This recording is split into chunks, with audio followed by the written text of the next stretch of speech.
Welcome to Bhavani devotional channel ని ఆదరిస్తున్న మరియు వీడియో చూస్తున్న ప్రేక్షకులకి అందరికీ నమస్కారం.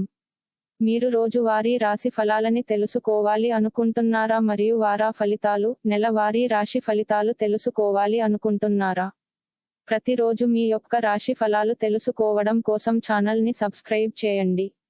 సపోర్ట్ చేయండి మరియు వీడియోని చివరి వరకు చూడండి. వృశ్చిక రాశి సమయానుకూలంగా పనులు పూర్తి చేస్తారు. పనులు సానుకూలం అవుతున్నప్పటికీ ప్రయోజనాలు సిద్ధించడం ఆలస్యం కావచ్చు. ఇతరులకు సహకరించడం కోసం చేసే పనుల్లో విజయాలు సంతృప్తినిస్తాయి. కుటుంబ వ్యవహారాలలో వివాదాలకు తావు లేకుండా జాగ్రత్త తీసుకోవాలి. ఆహార విషయంలో దోషాలు రాకుండా జాగ్రత్త పడాలి. భోజన వేళల్లో జాగ్రత్తలు పాటించడం ముఖ్యం. శాకాహారానికి ప్రాధాన్యత ఇవ్వండి. క్రీం అచ్యుతానంద గోవింద అనే మంత్రం చేసుకోవడం మంచిది. చేసే పనిపై దృష్టి పెట్టడం ముఖ్యం. చింతించకండి, సమస్యలు తొలగిపోతాయి.